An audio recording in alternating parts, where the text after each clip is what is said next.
Right, time now for the business update, and Yuka Roya joins me in the studio. Good morning, Yuka. We're starting with the US tax plan announced yesterday. There's a lot of criticism that it will help the rich. That's right. Experts have pointed out that several provisions in the plan, like lowering the top personal tax rate to 35% from 39.6%, mean that the wealthiest people would enjoy the tax cut. The plan also includes eliminating the estate tax, something Trump's own family could enjoy. The president's top economic advisor insists that the plan is aimed to boost growth and to help the middle class. He's promised the administration will find ways to prevent the rich from abusing the lower rates. Take a listen. You have to look at this plan in its entirety.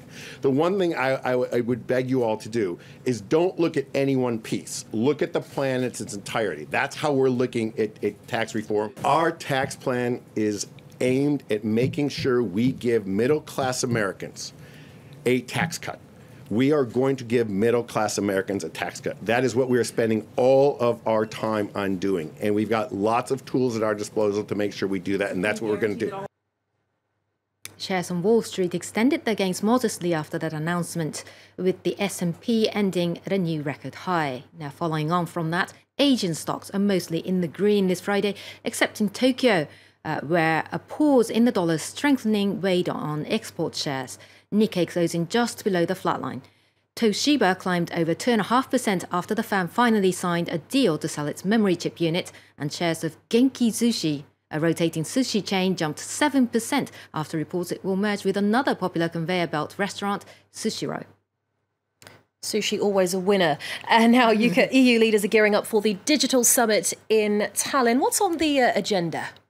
On the agenda are the tech giants and their tax practices. They will be discussing an EU-wide tax crackdown on tech giants. The idea is part of the wider plan spearheaded by France's President Emmanuel Macron. The plan is to make multinationals like Google, Amazon and Uber pay taxes based on their revenue generated in an EU country instead of on profits booked in a lower tax country where they have their headquarters, such as Ireland and Luxembourg. So far, about a dozen of the 28 member states have signed on to the idea, but smaller EU states are not convinced.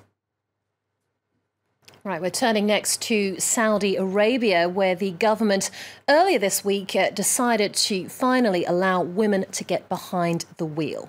Well, that made history, didn't it? The landmark decision has won praise from the international community, and many businesses are jumping on the bandwagon, eager to profit from the emerging market. Alexander Wukot has the details. By June next year, women will be legally allowed to drive cars for the first time in Saudi Arabia's history. And car makers have been quick to spot the opportunity. We've always had female owners and female buyers, but because women weren't allowed to drive, we were catering to different things. We were catering to them being driven and not necessarily for them really experiencing the thrill of being in a driver's seat. So it completely changes things. You know, how do we welcome them? How do we service them? How do we advertise to them? Along with Ford, many car makers were quick to release ads on Twitter, congratulating women on their new right to drive, encouraging them to flock to their showrooms, and in the words of Cadillac, to drive the world forward. Meanwhile, services like Uber and its local rival Careem are likely to see a dip in their revenues as women take control of the wheel themselves, although the latter says it's an opportunity to find new customers and announced plans to hire 100,000 female drivers in Saudi Arabia. There are some people in Saudi who are today not yet using our service because they actually want a female captain coming, and they feel more comfortable when they are actually driving with a female, with a woman. So this is a new customer segment. The driving ban had also sidelined many women from the workforce as they were unable to get around. For the country as a whole, the changes could make good economic sense at a time when oil prices are low and the kingdom is trying to diversify its economy.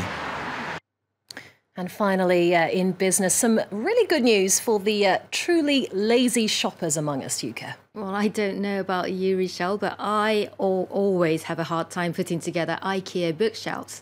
Now, the Swedish furniture giant wants to provide a solution to that. The company bought TaskRabbit, a Silicon Valley startup that runs an online marketplace that connects people with freelancers willing to run errands for them. This type of market has a name. It's called the gig economy. TaskRabbit's app will allow shoppers to buy IKEA furniture and then ask somebody else to bring it home and assemble it. Registered freelancers can also continue offering other services like mowing grass and helping moving. Basically a personal assistant then. I could do one of those, please. Yes, please. IKEA. Thank you, Yuka. Yuka Roya there with the business update.